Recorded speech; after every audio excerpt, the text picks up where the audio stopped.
people have joined now, so I'm just going to start. So good afternoon. Sorry, my computer froze. A very warm welcome to our Powering Cybersecurity Innovation event today, looking at future trends from London and the UK. I hope you're all enjoying London Tech Week and the events this week, whether it's in person or virtual. My name is Karen Sandhu. I'm the Head of Financial Business Service and Technology at London Partners. Before we kick off, I just want to go through a couple of tips and housekeeping points so you can get the most of the event today. If you can please add your name and company so we can see who you are. Please leave your video on if you're comfortable. Please put yourself on mute unless asked to speak. Please do put comments and any questions you have for our panelists in the chat. If you have any technical issues, please put them in chat and one of our team will be able to pick this up. And finally, we are recording this session today. So for those of you who are unfamiliar with London and Partners, we are the business growth and destination agency for London. Our foreign direct investment team attract international investment into London, supporting numerous international businesses from around the world as they look to set up and grow here. Since 2011, we've supported 2,176 international companies. We also run 2 trade programs which support London-based businesses to scale and internationalize. The first is our business growth program, which has supported over 1,300 companies, helping them to reach their growth and scale ambitions. And there's also the Mayor's International Business Program, which have supported over 1,000 based scale-ups to help them grow their business internationally. If any of these programs are of interest, then please do get in touch. We'll be sending out details in our follow-up email. And the team at London Partners, along with our network of partners, are here and ready to offer you a warm welcome and support you as you navigate all the opportunities available here. So the phenomenal growth in London and the UK cybersecurity sector over the last 5 to 10 years has been astonishing. We at London Partners have just released some new collateral, which you can see here, detailing some fantastic new stats on cybersecurity. Not only does the UK have the largest cybersecurity workforce in Europe with over 365,000 staff, but London-based cyber companies have raised the highest funding in Europe and are the 5th globally, totaling over $768 million. And we will send this infographic in our follow-up email too. And for today, we're excited to bring you 2 different panels. The first with London-founded and international startups and scale-ups that are defining the future of cyber risk and safety in the digital world. And the second panel with major stakeholders and corporates that are supporting the growth of the sector. However, before we kick off on our panels, it gives me great pleasure to introduce our keynote today. Alonso Bustamante, the Head of Strategy and M&A at Cloudflare, whom I'm sure you all know, a global cloud platform that delivers a broad range of network and security services to businesses around the world. Alonso is also the Head of Cloudflare London, the company's EMEA headquarters. And he's completed multiple acquisitions that are now a core part of the company's long-term strategy and has scaled the company's EMEA operations. Delighted to have Alonso here today. And Alonso, welcome, and over to you. Thank you, Karen. Just give me a thumbs up if you can hear me okay. I see the thumbs up, perfect. Well, it's good to see everybody. It's a pleasure to be here with you. And first of all, I do want to say a quick thank you to the Mayor's International Business Program, the Business Growth Program, London and Partners, and London Tech Week for the opportunity to speak with you all.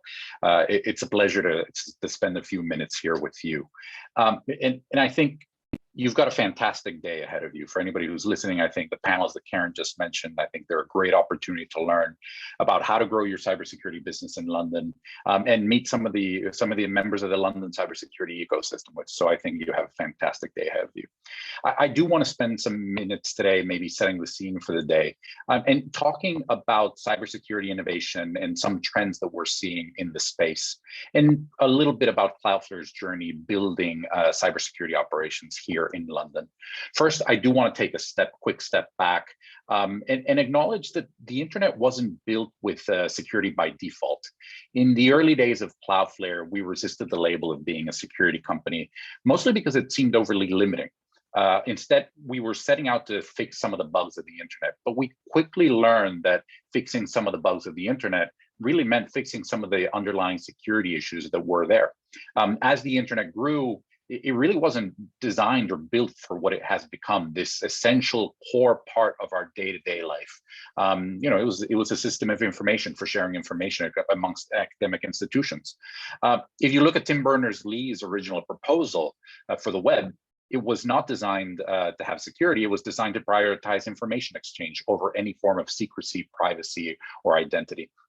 And if you look at the foundational protocols of the internet, like DNS and BGP, the original papers don't actually have the word security in them. So I do think it's important to take this step back as we think about the broader context of cybersecurity. And today, many organizations around the world are working to enable and layer security on top of the internet and on top of everything that we do today. Coming back to today and to where we are today, we do see as an organization two major trends, macro trends that I think we're all experiencing today. One is the move to hybrid or cloud environments, whether it's compute, whether it's storage, whether it's applications, network services. We do see a tremendous trend of moving to hybrid and cloud environments. And the second one is an increased distribution of the workforce. The pandemic is certainly an accelerator to these two trends, but it's not something that's causing it. It's just something that certainly accelerated them.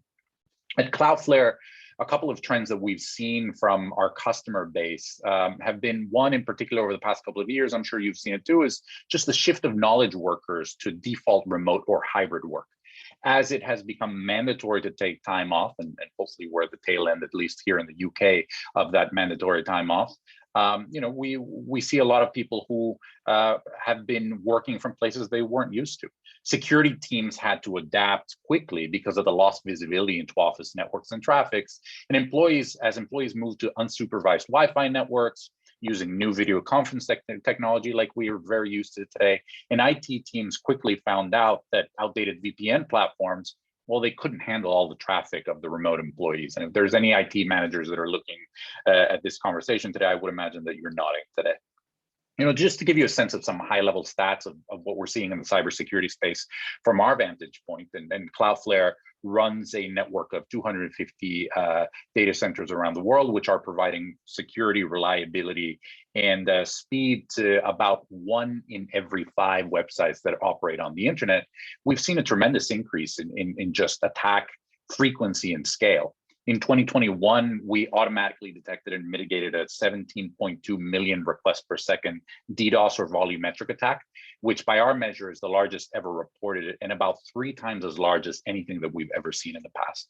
We've also seen a significant increase in ransom-driven DDoS attacks or volumetric attacks at the end of last year and at the beginning of this year, as groups like Fancy Bear, Cozy Bear, Lazarus Group attempted to extort organizations around the world.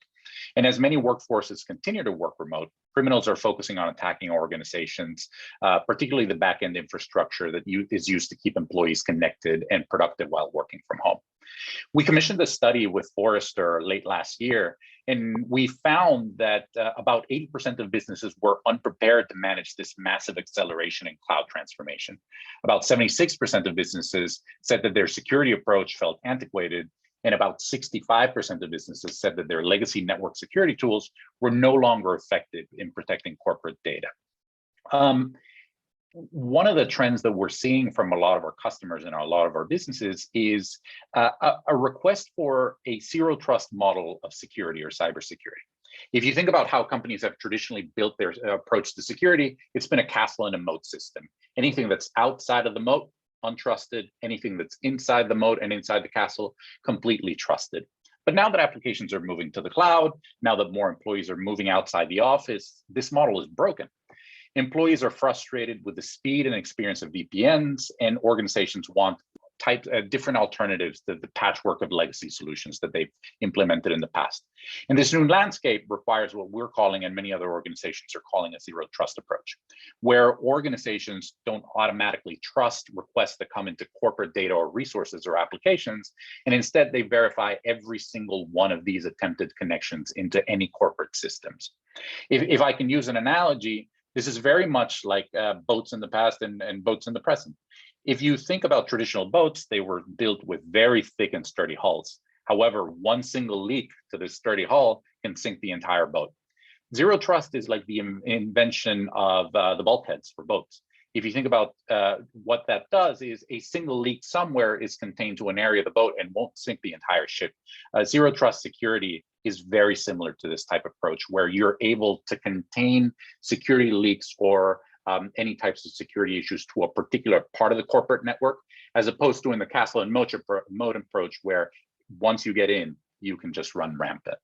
And this is why many companies have been launching different products in this direction. In Cloudflare's case, we launched something called Cloudflare One to give customers and users zero trust solutions to enable fast and secure connection to corporate resources, applications, and to the public internet. Now, I want to tie this back to London. I talked about volumetric attacks. I talked about zero trust approach to security. We're building a lot of these things in London. And I was actually, as I was preparing for this conversation, I was looking at how long Cloudflare's been operating in London, and we're coming up on our 10-year anniversary next month. And we're a very proud member of the London technology ecosystem. Today, we have about 400 people in our EMEA headquarters based here across commercial, research and development, and general and administrative functions. And actually, our second largest engineering team is based here in London, focused not exclusively, but primarily on cybersecurity. So a lot of these things that I'm talking about, which Cloudflare focuses on and offers, are being built here in London. And the reason we initially decided to come here in London was just, an incredible ecosystem and availability of talent. We've found great local talent here in London from local universities. Obviously, London is a global city that is able to attract talent from across the world, and we've been lucky to be able to build a very diverse and international team based here in London, and been able to attract talent from all over the place. And then perhaps finally, back to the word ecosystem, we've been able to find tremendous support from different organizations. Obviously, London and Partners has been a great partner. There's a lot of accelerators, venture capital, and access to investment. There's the legal, tax, and financial resources that startups need.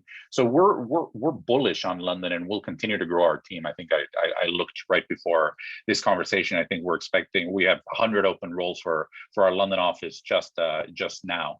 So we're bullish on the city. We're bullish on on London as a place to build cybersecurity organizations.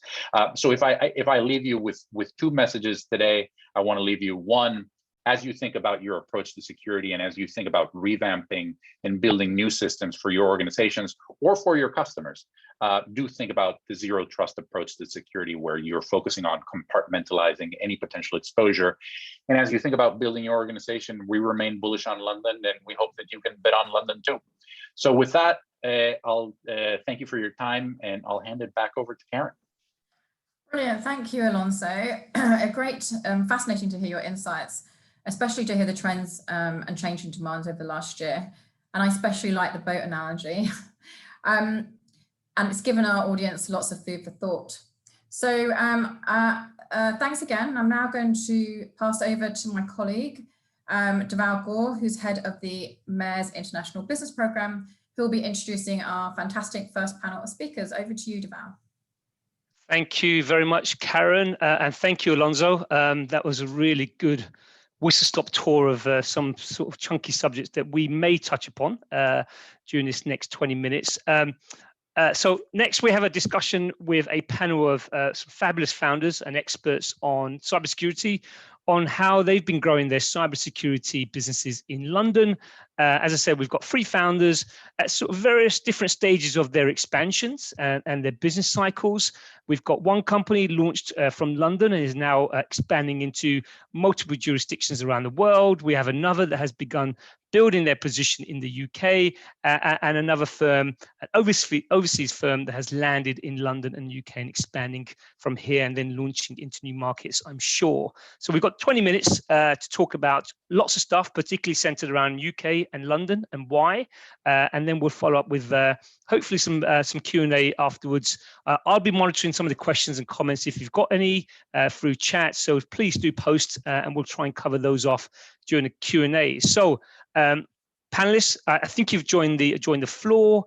I'm not going to introduce you because I'm sure you're much more better positioned to do that yourselves. So perhaps you can please briefly introduce yourselves and your journey founding and leading your cybersecurity businesses, and how you've been growing it in London. So first up, Alistair, over to you, sir. Afternoon, everybody. Thanks, Deval. Yeah, well, great to be here. So thank you for having me. So I'm Alistair Patterson. I'm the CEO and co-founder at Digital Shadows. So we are the leaders in the threat intelligence and digital risk protection space. Started out in London in 2011, back when it was a bit less fashionable to be in a cybersecurity startup than it seems to be today. It's great to see so many companies coming through now. We certainly used London as our base and launch pad. So we went from really 2 people there in 2011 to raising a seed round and then our Series A in Silicon Valley. So since then, we've raised close to 60 million in funding. We're now about just over 200 people, over 400 clients and offices around the world. So it's been a great run, but out of all of that, London is still our biggest office. We've got about 100 people there. All of our products and engineering is still in London, and all the IP is still in the UK. So yeah, fantastic journey so far, and London is still my favorite city, no doubt, despite living in San Francisco now. Thank you very much, Alistair. We'll touch upon some of the things that you've just mentioned there as well. Welcome. Next up, we have Sem from Axa Hive. Hi, Sem. Hi. Sorry, you can hear me? Okay. Yes, we can hear you. Perfect. Okay, great. Thank you so much for this opportunity. It's lovely speaking to you all and being on this panel. My name is Sem Ponnambelam. I'm the CEO and co-founder of Axa Hive. We're a cybersecurity company. We originally started in Ottawa, Canada in 2013. We offer 3 services. One is a secure messaging tool, which is encrypted both at rest and transit. The big differentiator between us and our competitors is that our encryption keys are never put on the internet. It's actually on your device and gets decrypted on the other device. So, and we also have other services, which is online cybersecurity education training, and we do also online privacy cyber governance, and it's being utilized by hospitals and financial institutions and educational institutions in North America. And our natural next step was to set up services now that we have a presence in not just in Canada, but in California and New York, but was to step into London. So really excited to be part of this ecosystem. Obviously, it's a great stepping stone to the rest of Europe. As Alistair had mentioned, this is a great place. And I think your previous, Alenzo had mentioned as well, a great place for talent, for education, really exciting to be able to be part of this ecosystem. And we're partnered as well with IBM, Red Hat, and BlackBerry globally. And as we grow our business, I see our our ecosystem, especially the London ecosystem, being one of our prime areas of growth. So thank you for this opportunity. Thank you very much, Sem, and welcome. And lastly, but by no means least, we've got Zara from Sears. Hi, Zara. Hi, everyone. Thank you so much, Tamal, for having me here today. So I'm the co-founder, non-executive director, and investor at Sears.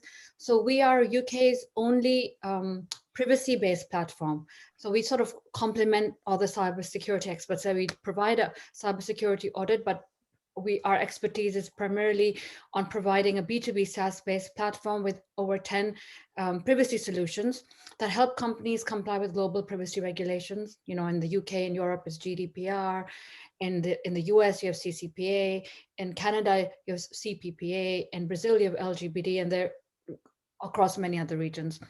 And the aim is that we work together with the companies like yourselves, as well as privacy experts, marketeers, digital marketing service providers, to provide things like consent management, impact assessments, SARs, and we're now working closely with some of our partners to develop the next level of our e-discovery solution. So we're very happy to be here today because I feel that a lot of people are not really aware that privacy is a very important aspect of cybersecurity, because most of the breaches that happened in the UK, like Marriott hotels, and then there was a British Airways breach, the fines were actually under GDPR. So companies, when they are thinking of putting together the technology or privacy or cybersecurity strategy, they need to think of the holistic overview. Thank you very much, Zara. And if we've got time, I'm sure we're going to be touching upon some of the industry trends and what's happened over the last 16 to 18 months. Let me just get cracking with some of the questions as to why London, why the UK. Alistair, over to you first. Look, Digital Shadows, we've been championing you guys for a while now. As far as we're concerned, you're a cyber success story emanating out of London. How do you think being based in the City of London has accelerated your growth? How have you harnessed the opportunities which the city has provided? Yeah, I mean, I'd say London is one of the best places in the world you could start a cybersecurity business. I mean, I think for one, the quality of the talent that we have is second to none. So really high quality engineering and technical talent that you can build a great company with. It's significantly more cost effective than in the Valley as well for the same type of quality people or better. And also the diversity and international nature of the talent, I think, is a huge asset. So, for example, we have a lot of clients in France and Germany, and we have a complete French and German speaking team because we can hire that in London, and there's not many places where that's the case. So, hugely important for those reasons. Beyond that, I think the funding environment is actually very strong in London. A lot of great VCs operating there, a lot of good seed stage funding in particular, and government support to go with it, all of which was important in the early days. And then finally, I think something that really helped us was the client pool. There's quite a lot of companies, significant companies based out of London that have, their security leadership there, and they'll take a chance trying out a startup if they believe in it. There's some good innovators in the city there. So yeah, for all those reasons, it was a fantastic launch pad for us. And there's, we got the business going in the US while we were in London. No reason you can't do that and use that and the references you've got there as a way into the US. So for all those reasons, yeah, not anywhere better I can think of to start a company like ours. Yeah, thank you, Alistair. And drawing upon what you just said, and of course what Alonso was saying around talent, particularly those multilingual skilled individuals with those technical skill sets. I mean, London prides itself in a diverse talent pool. And I know that sounds very headline-like, but it's true. I've certainly recruited lots of folks where the requirement has been multilingual, and I've never struggled to find talented individuals. So that's one very good reason why you should look to set up in London. Zara, over to you, perhaps. You mentioned you've taken part in some accelerators. You've been through our own business growth program here at London and Partners. How has that been for you, taking part in accelerator programs like that in growing Sears? I think that was the best decision we made. And London and Partners was actually the first accelerator that we went on. And it sort of was useful to hear feedback from other founders as well. And you felt that you're not isolated. You're not the only one going through all those challenges.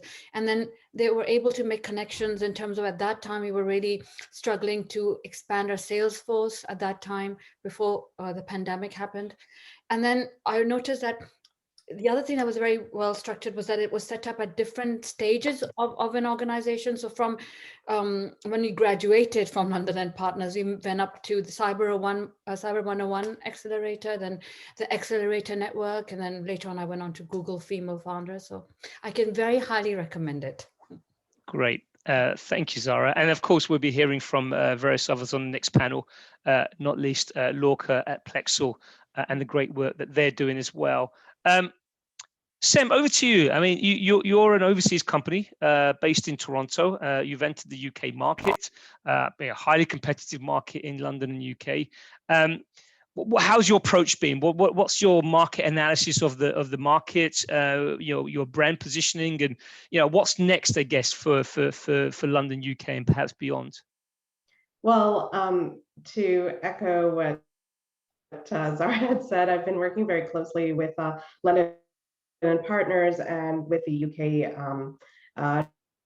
trade commissioners, along with Canadian trade commissioners. So that's helped in terms of getting our market analysis and our, I guess, our business strategy, especially now that we've partnered with IBM, and we are looking at expanding our service offerings, specifically on that secure messaging tool with IBM's Cloud Pak. We definitely do need to start employing more people, especially for the European market, and it just makes sense being based out of London and having that as the main European headquarters for us. So we're really excited about that, and we're also in after that, we'll be also commencing our partnership growth phase with Red Hat and BlackBerry as well.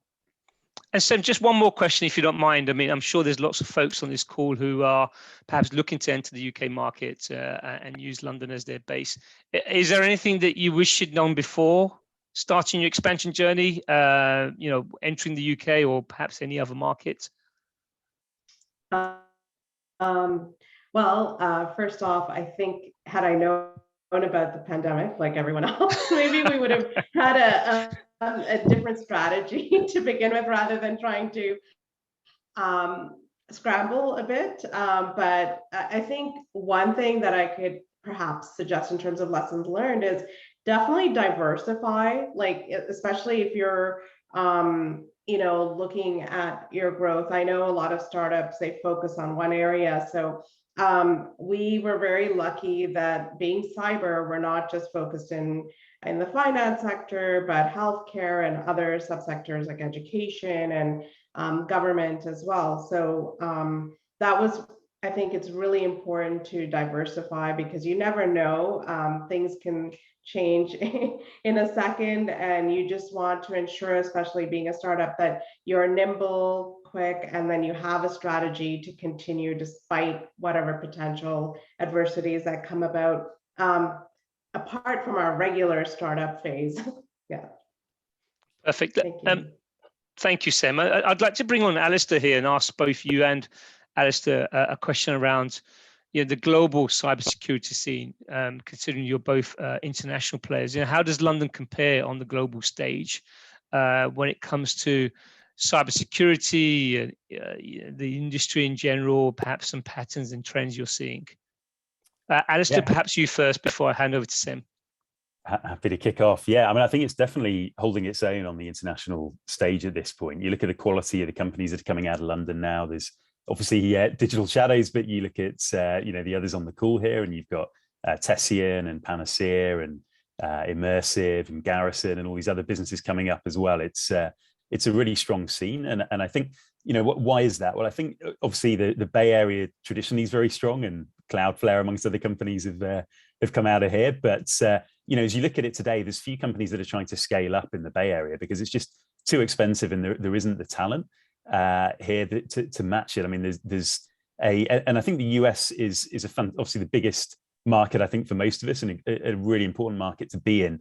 But if you're trying to sell outside the US, it isn't so great for that. And London is far, far better for all the cultural and diverse reasons that we mentioned. You know, I've got a pretty strong business now in the Nordics, and it's being run by a Swedish person who moved to London. You know, and I talked about the other, you know, the number of languages we have in the company is phenomenal, and it's London that's contributing almost all of that, and that gives us that global reach. And on top of that, it's you know, as a founder, and you're trying to scale up your team, if you're trying to pay Silicon Valley wages all the time, it's the inflation here is quite astonishing for the talent. And London, although people think it's an expensive city, it's really not in comparison, particularly for the quality that you get.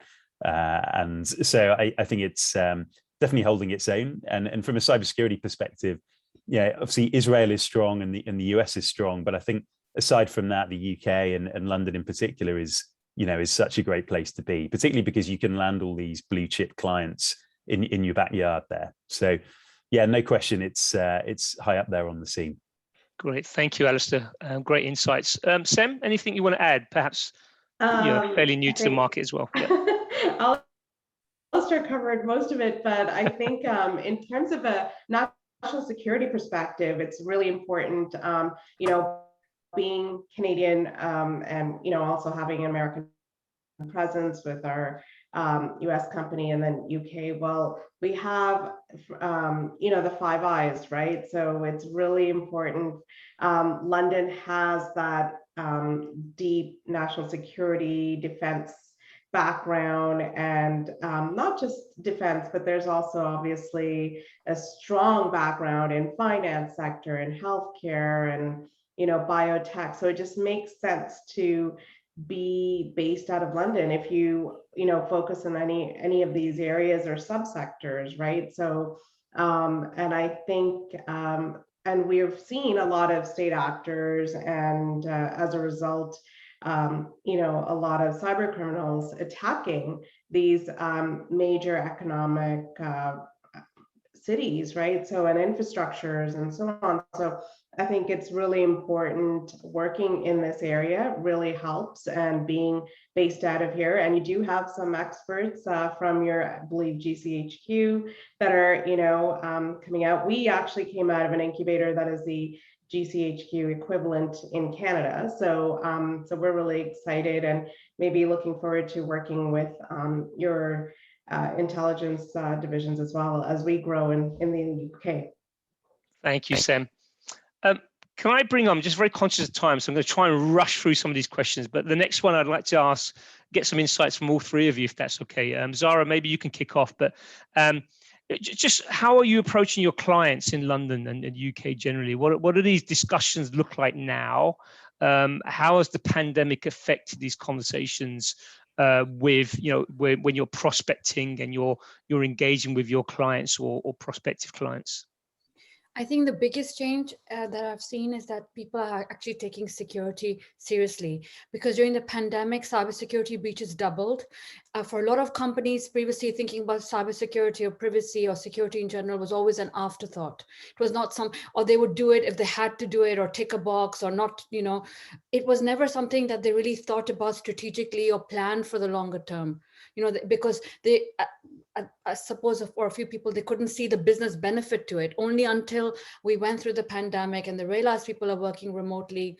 The greater, I suppose, digital activity, because although it was, it helped businesses in some sense, but in the other respect, in terms of security, caused a lot of issues and concerns. So I think what we are seeing is that people are more serious about it. They want to kind of think about it long term, consider it into their strategy, but they need help because a lot of people don't really know where to start.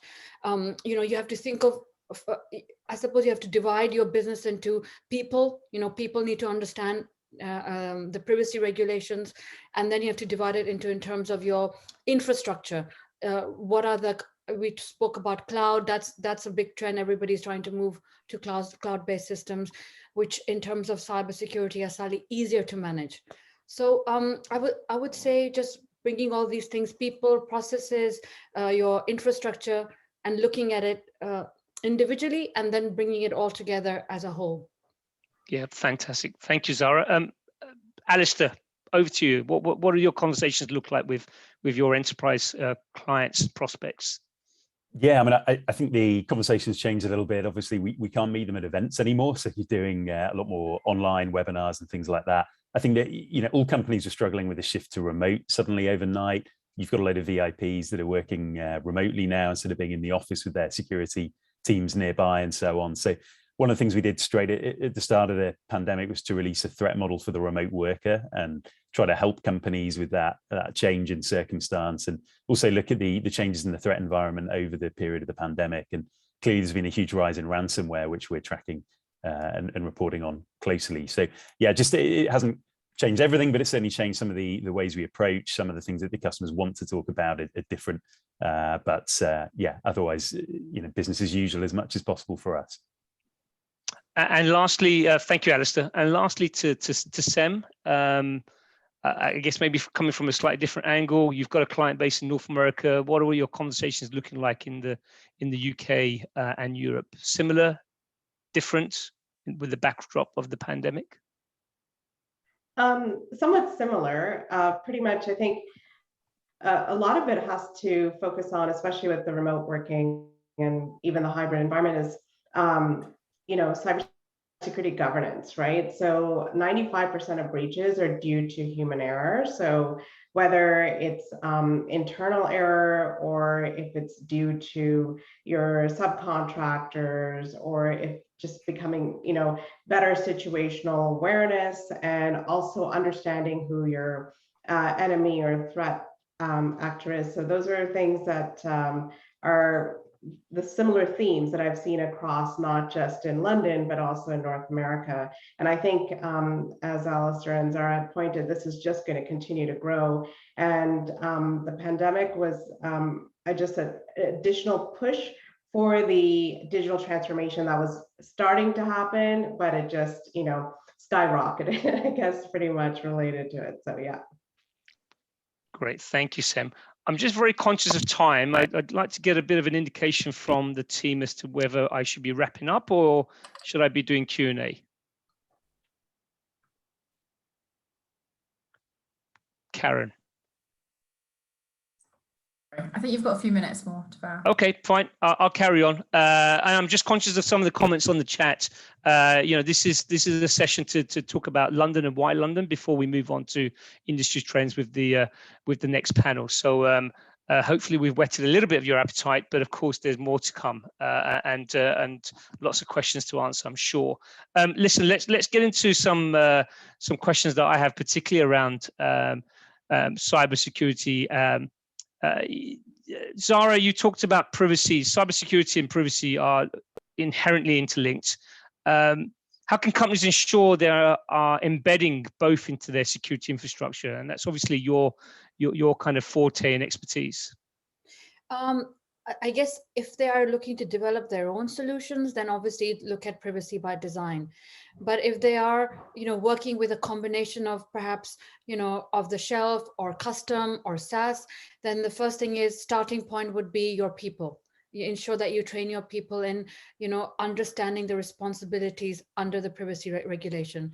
In the UK and Europe, obviously it's the GDPR, but if you kind of go through a basic understanding of what that is, that gives you a very good grounding to privacy regulations globally.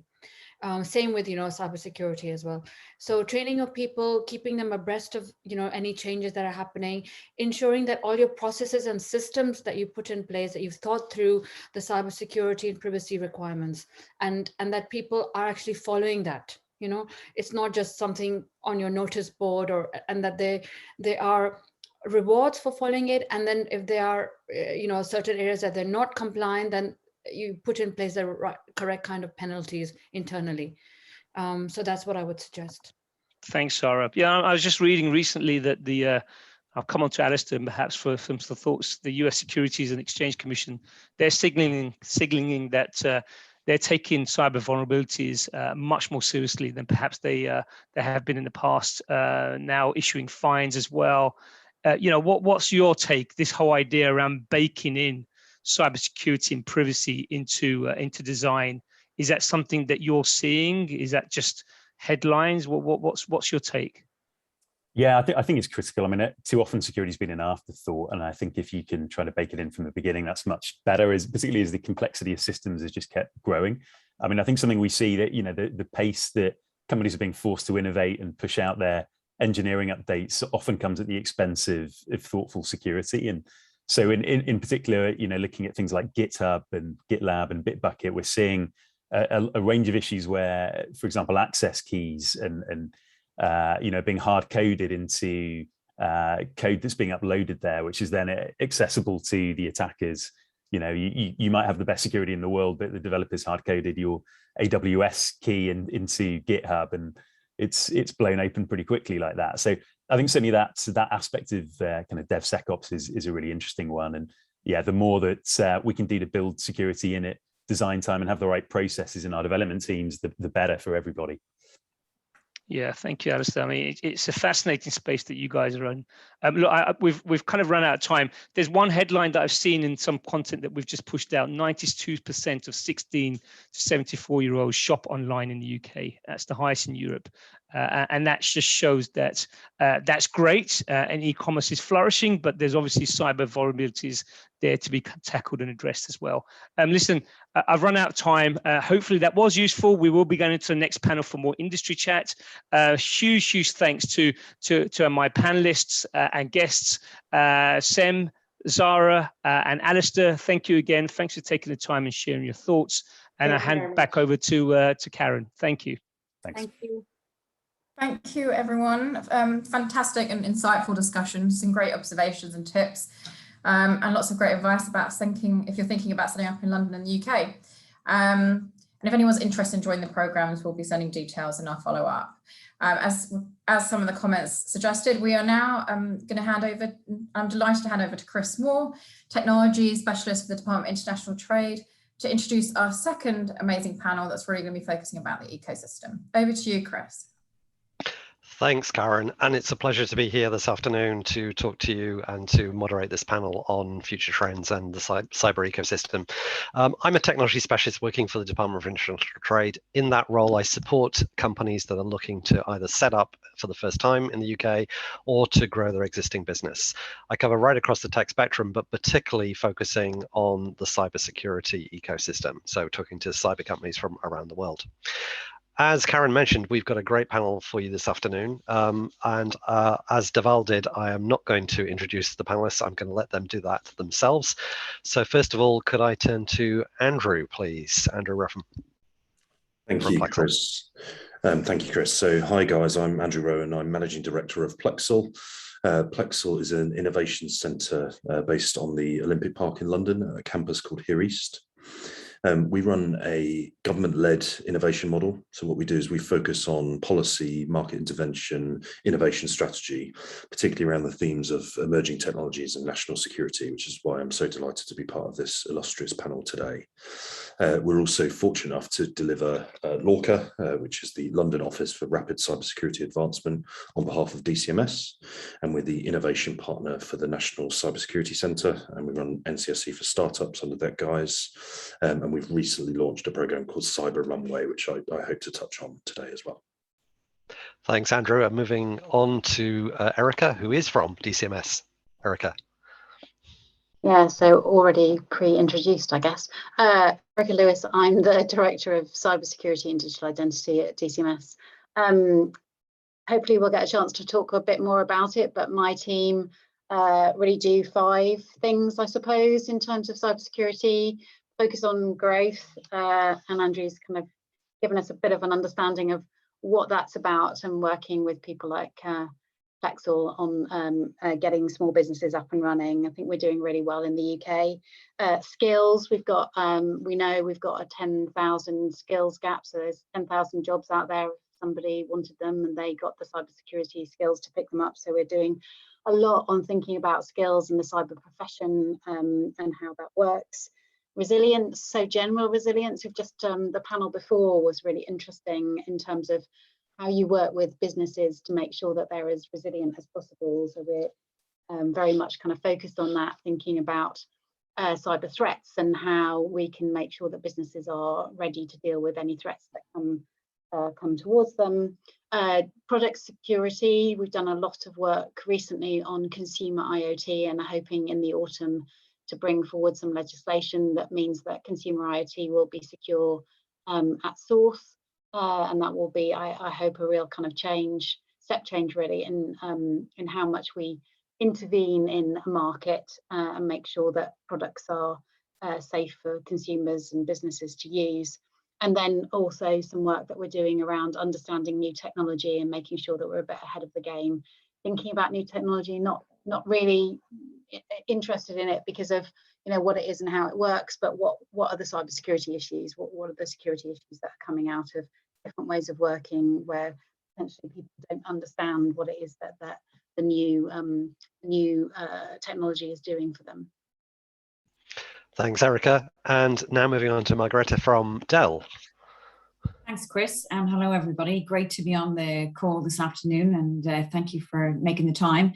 So my name's Margret. I lead our strategic propositions team inside Dell Technologies, which is a bit of a mouthful, but in summary, essentially I'm responsible for our strategic alliances with key partners around the world to drive and embed our technology solutions.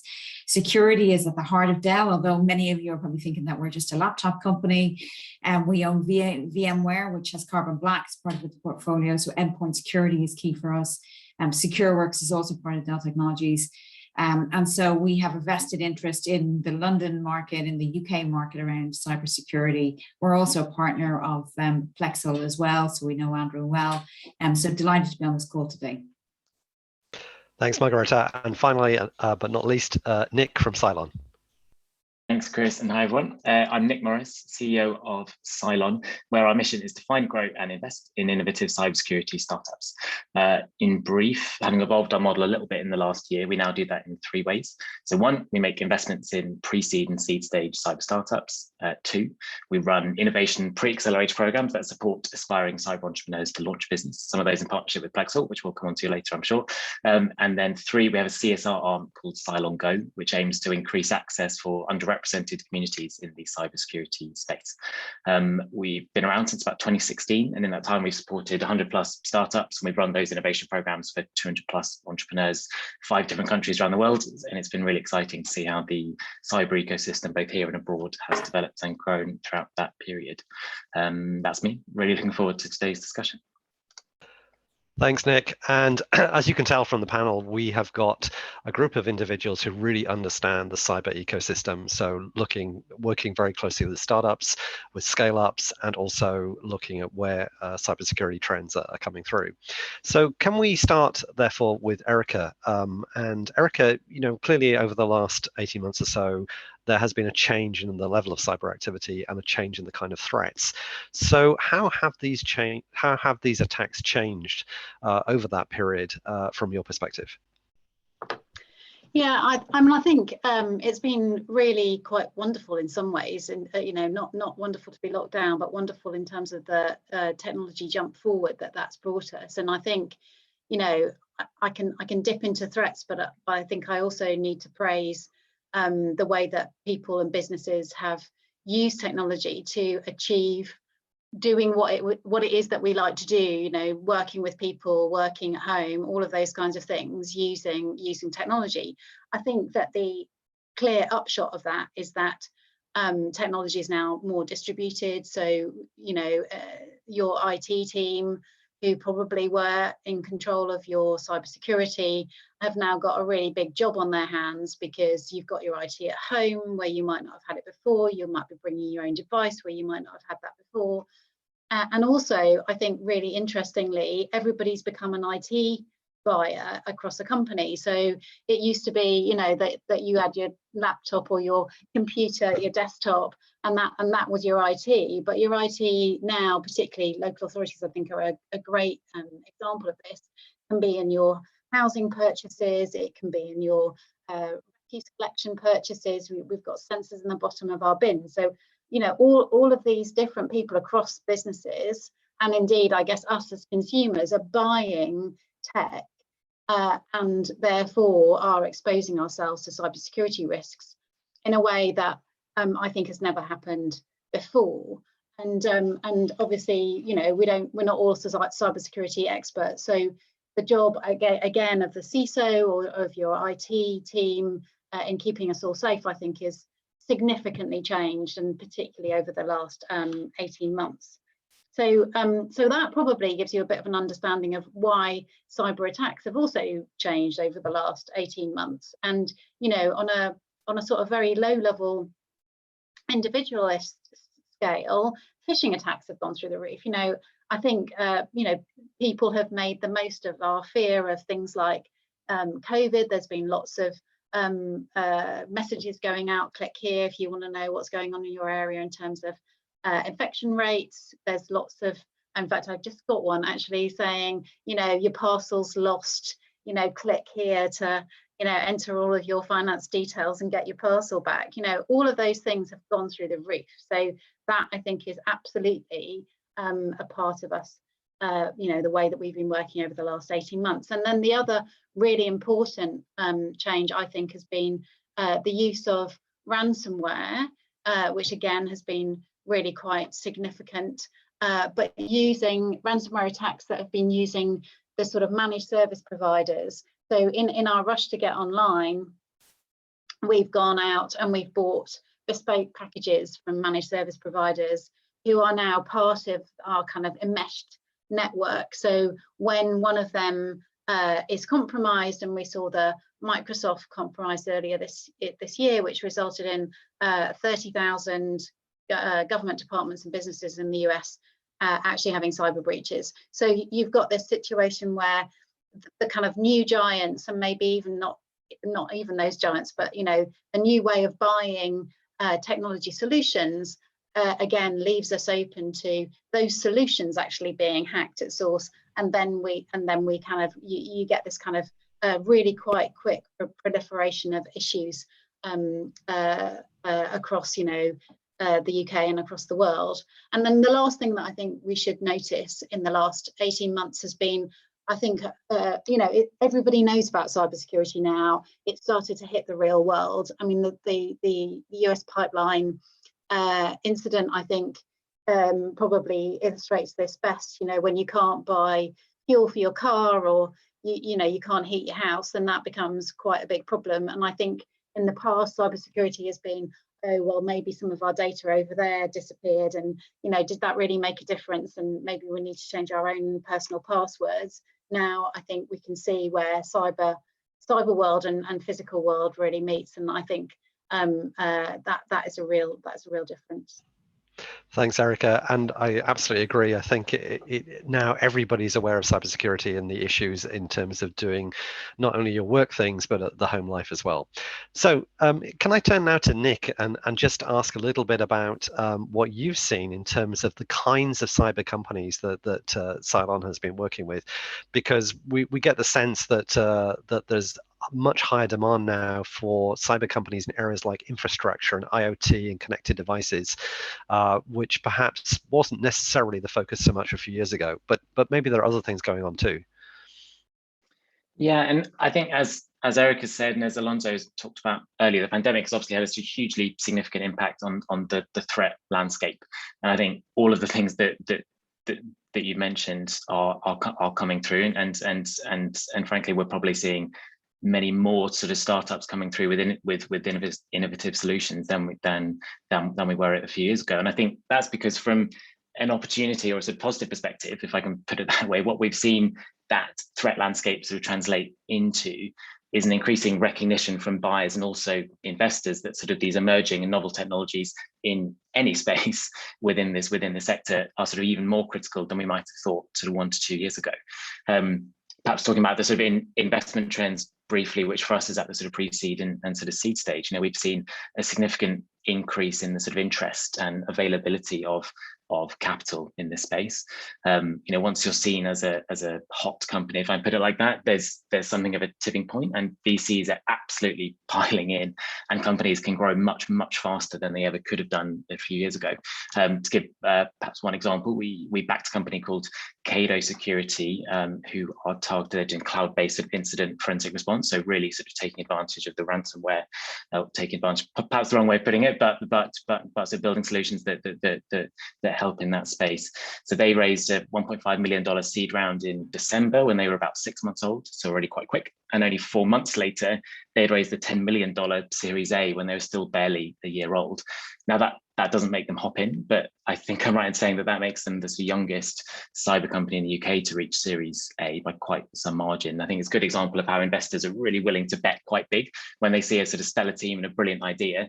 And frankly, those sort of traditional valuation metrics are sort of less important and harder to sort of predict and to explain, frankly, than they were sort of even 1 to 2 years ago. And I guess, what do we think is causing that? Well, it's definitely a global trend. Total VC funding in sort of cyber in H1 this year was, I think, $11.5 billion, if memory serves, compared to about $5 billion in the equivalent period last year. And in the UK specifically, we're really seeing US and other investors increasingly recognizing and acknowledging the UK as as Alistair mentioned earlier, the third big beast in the sort of cyber industry behind the US and Israel. You know, we may be in the bronze medal spot, but I think we really are sort of cementing our place on the medal podium there. And you know, many US cyber VCs are hiring here. They're opening offices here. Many non-specialist cyber funds here are devoting more and more attention to cyber, and we think that's going to be a really, really exciting time for the industry here in the UK in the next few years. And as I said, capitalising upon everything that you mentioned there, as mentioned, and as Alonso mentioned earlier. Great, Nick. Thank you. And I would echo also the level of activity around VCs. I talk to VCs in the UK, but also overseas, and it's clear that they perceive the UK as a really good destination. And some of those are corporate VCs, and the corporate environment is, again, very, very aware of cyber. So Margareta, could you give us a little bit of perspective from your world of Dell in terms of what kind of changes you've seen, the threats, and how you protect yourselves in Dell? Yeah, look, I think fascinating insights from both Nick and Erica, and I just kind of agree with everything that's said. We've got a large VC part of our arm in Dell Technologies as well, Dell Tech Capital Ventures, and a big focus for them is on cybersecurity and all elements of cybersecurity as well. And we both bring some of those startups into our own ecosystem inside Dell because we've got a huge supply chain, and that's been a real concern for us throughout the pandemic, is making sure that our supply chain was robust, resilient, protected all the way through. And thankfully it has been. But I guess, Chris, just answering your point, how do we stay on top of it? I think we kind of take a three-tiered approach. So there's the first one, which is our basic cybersecurity, and we have a large capability in that, both globally and also here in the UK. And that really kind of leverages some of the skills that we've got inside our organization, but also with some of our partners. So we have a big ecosystem partner play.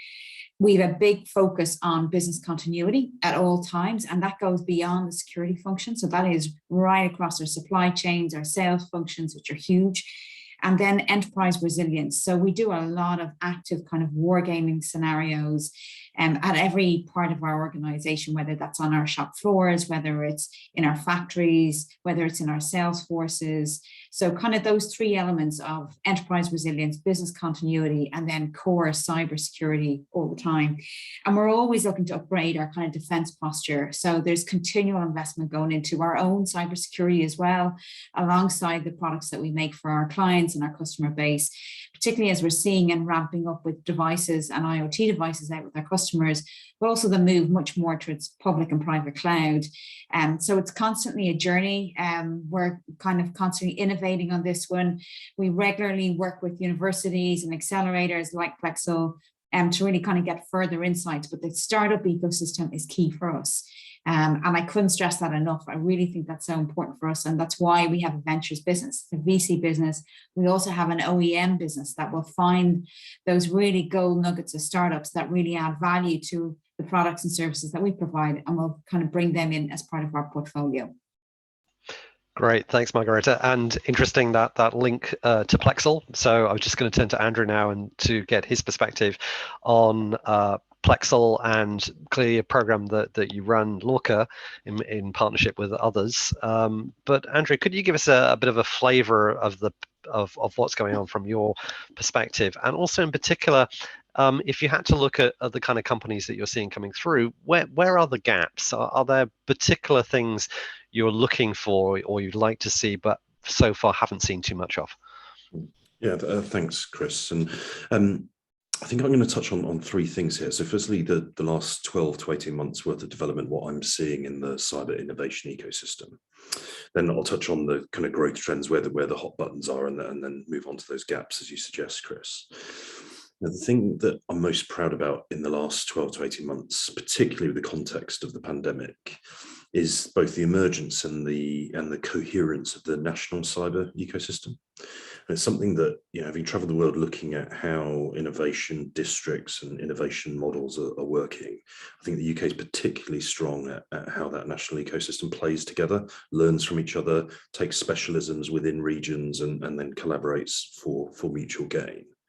But in particular, we've seen the obvious establishment locations such as London and Cheltenham for obvious reasons, where they bring both government and industry relevance, and there's lots of sharing and validation between those 2 points.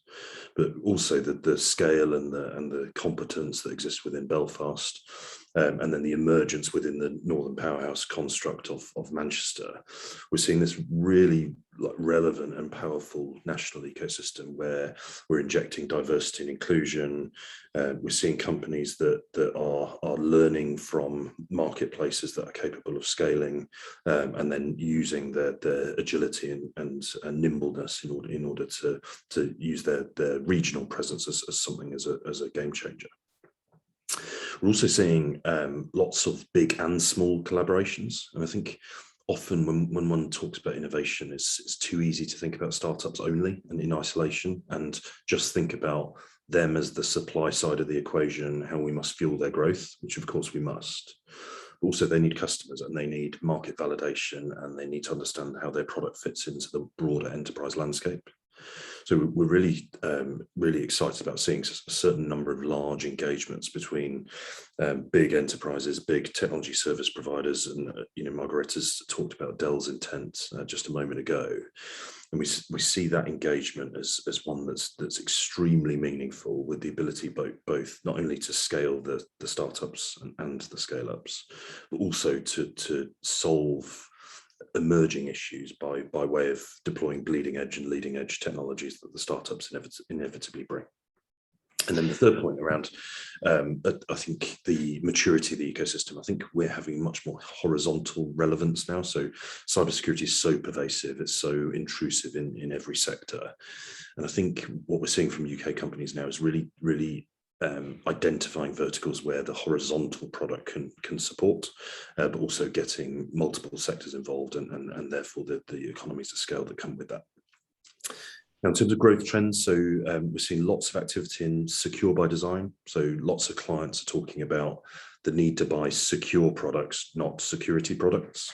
I think it's a really important distinction, and we're trying to coach the companies we work with in order to really play on that secure at first deployment, not patching and fixing in life. Lots of consolidation to manage solutions. So the complexity of the network architecture now is ever more complex. So there's a lot of hunger around how one can consolidate, or at least put layers of management tools on top of architectures in order to understand them better.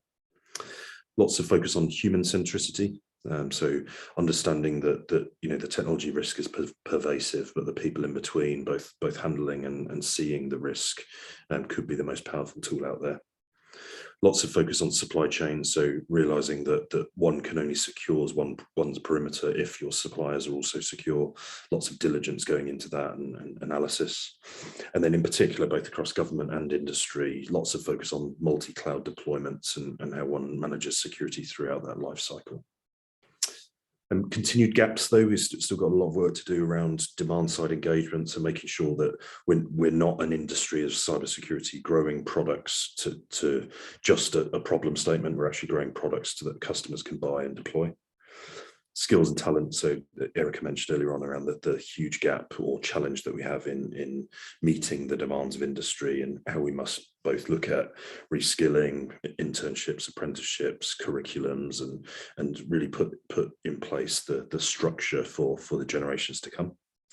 And then a particular focus where I think we've got a big gap is around particularly smart city and IoT style deployments, but non-smart devices and the security threats that they might present to the market in the future. Not only at first deployment, if you haven't got an operating system that can run a security perimeter on it, where in the network does that security take place? And we're starting to see some really interesting companies come through on that basis. Andrew, that's great, and that chimes with a lot of the things that I've seen in the market as well, particularly your last few comments. And that brings us actually to going back to the skills and helping companies more generally. DCMS is very, very active in a number of policy areas, supporting the community and helping early stage companies in particular. Erica, could you just summarize some of the key initiatives that DCMS is supporting in this space? It's really going to be adding to what Andrew said, so I'll try not to repeat, because a lot of the work that we're doing together with partners like Plexel. So I mean, we've got a new program that's called Cyber Runway, and that's about scaling small businesses. And that's actually open at the moment. So if anybody's watching and wants to get on that program, then please have a look on the gov.uk website. I mean, I think some of the other things that we're doing is thinking about how we can spread cyber businesses outside of London and outside of the sort of Cheltenham corridor. We have got a new program which is called UKC3, and it's bringing together clusters from around the UK, and we've got 700,000 to help these clusters develop skills, expand, collaborate. And what we know, and I think Andrew's already outlined this, is that you don't do this alone, you need to do this in partnership. So lots of the work that we do is around partnership, some of it's around introducing new small businesses, as Andrew says, to bigger businesses. Yeah, I think I'll leave it there. Perhaps we can take some other questions, but I think that's the full gamut of thanks, Erica. And I think, as you said, between yourself and what Andrew said, that covers a huge amount of territory, a lot more information, both on the Plexel website, I guess, and also a DCMS. Margareta, can I ask you a question more about thinking about innovation and how Dell is supporting companies in the space? You touched on this briefly before, but perhaps you can go into a little bit more detail about how you engage with that broader ecosystem. Yeah, no, absolutely. Look, I think the truth of it is Dell is a huge ecosystem of organizations. Like, it's a massive business. But actually our partner infrastructure and our partner communities is so important to us. So the relationships we have with the likes of Microsoft, Intel are huge, and then smaller organizations as well. But we more and more plugging into kind of local accelerators in key markets to advance some of the technology and drive innovation.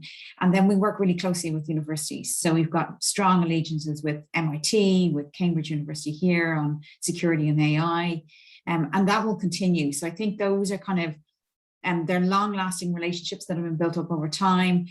We have a major innovation center out of Israel for security, and that kind of works with all the major security universities and courses, bringing graduates on and kind of running remote programs with them.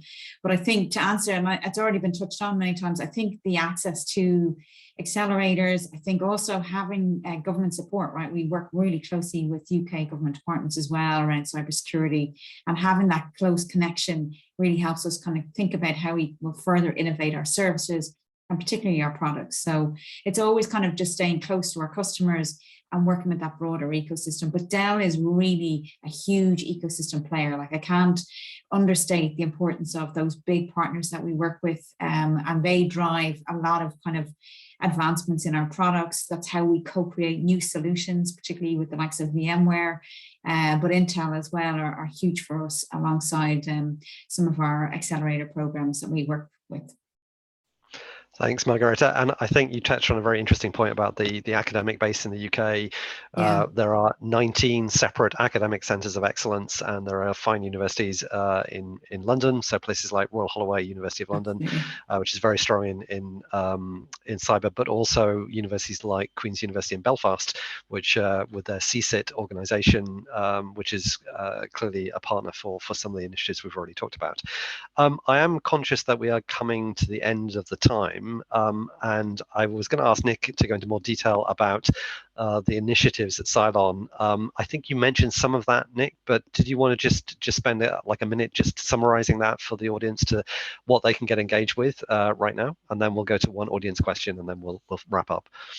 Sure, thank you. Yeah, just a quick word then on our initiative, Cylon Go, which is a small CSR initiative we launched last year, which provides grants to people from underrepresented communities to cover the cost of cybersecurity training courses, typically at the entry level, after which we then help them to access employment opportunities or opportunities within other bits of the network, be that Cyber Runway or otherwise. And yeah, great to see one of our participants, Aliyu, pop up in the chat today. Thanks, Nick. And again, if people want to know more about your program, there's plenty of information on your website. Okay, let me just take one audience question, and this is really about the rate of change of threat activity and hackers, and particularly as they are very active and quite, what should we say, uninhibited in some of the attacks that they're doing, and particularly on some of the key political infrastructure, as we heard attacks, in the last 12 months or so, and also on some of our economic systems. So how can cyber companies keep up with the rate of pace of change of technology and this increasing rate of change of a threat, if you will? Maybe Erica, I can turn to you first. I think it is all about keeping up with what is going on and making sure that you understand what we're doing, and my team is understanding how these things have happened, and how it can be that it's proliferated across so many different companies and in such quick time. So all of those things I think are really helpful and useful. Andrew already outlined all of the different types of products that I think are coming out, and being secure by design, so making sure that products are as secure as possible on leaving the sort of factory, in effect, I think is really important. And then some of it is like basic hygiene around making sure that you've got good passwords inside of businesses, and that businesses are training all of their staff. So this is the other thing that I said at the beginning. This is really distributed tech now. You can't rely on your IT team to make sure that everybody's safe. You need to make sure that pretty much everybody has got a bit of an understanding of cybersecurity issues and how to keep their own tech safe. So I think that's the most important thing. Thanks. Andrew or Nick, would you like to add anything from your perspective? I mean, you must be seeing early stage companies that are coming to respond to fast changing threats. Is there anything that you'd like to add from that perspective? Just one thing from me, Chris, and probably labouring a point I made earlier on, is the cyber threat doesn't manifest itself in cybersecurity companies, it manifests itself in the enterprise. And I think ever more so the intimacy between then the companies growing products to address some of these challenges and then the enterprises themselves that intend to deploy the solution, I think is really, really important. And that's why I think the partnerships that are obvious on this panel, where we're thinking about the relationship of government policy to certain growth markets within the enterprise, and trying to parallel run government-led innovation alongside the enterprise need. I think it's really important to make sure that the ecosystem covers that life cycle in order to make sure that we're growing the right companies with the right products to address the risk of the day. And Nick, anything to add? Just briefly, on a very similar note, I would just say that I think there are a huge number of very, very interesting, and I obviously have a slightly sort of biased perspective here, but really interesting, innovative, novel technologies being built by younger companies who typically are not the typical partners of some large corporates. And I think those corporates need to do, and there's a huge amount of positive progress in this space. I think the more that they can do to enable those partnerships with startups, so it's taking a risk on a POC. If a technology is of interest, even if the company is a bit smaller than the sort of risk management team might typically like, the more that can be done there, I think the better. And the final last word from Margret from that corporate perspective. Yeah, I think that's a great point, Nick. Good call out. I think the corporates absolutely are always trying to hunt for those kind of novel companies that will add and really enhance the cyber security posture of big organizations. I think Erica hit on a great point, which is the basic hygiene, kind of business continuity, inside communication, training, governance. For so long, large organizations really kind of left it down to the security function. And now we're in this new dawn of remote working, very different business models, accelerated digital skills. Security is the kind of focus for every leader in every organization, and we've got to distribute that and make sure everybody's geared up. So major focus on training and development needs to continue and accelerate, actually, as we develop new products and solutions. So I would just go back to some of those core governance principles around business continuity and enterprise resilience as well, alongside focusing on the innovation to really stay on top of those hackers.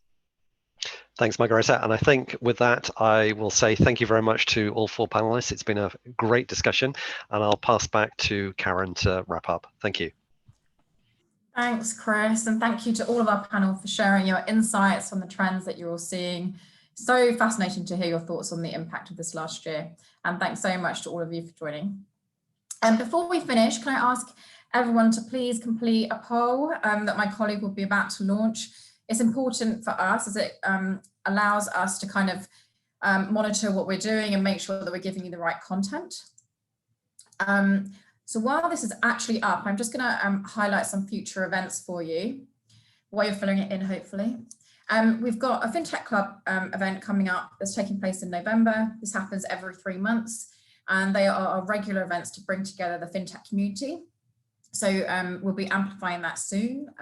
So please sign up if that's of interest.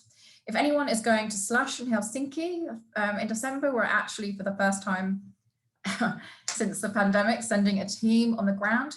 So please do feel free to reach out to us and get in touch.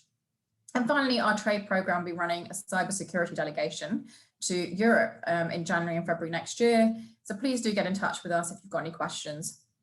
And we will be sending a follow-up email if you're unsure how to get in contact with us. So that just leads me to, oh, actually, if you could just finish filling in the poll, that'd be fantastic. That just leaves me to thank all of our speakers and moderators today. Thank you so much for your amazing contributions.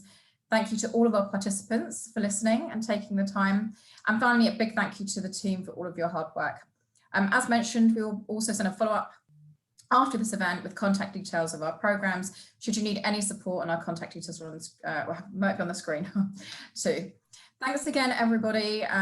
Enjoy the rest of your day, evening or morning, wherever you are. Thank you. Goodbye. Thank you. Thank you.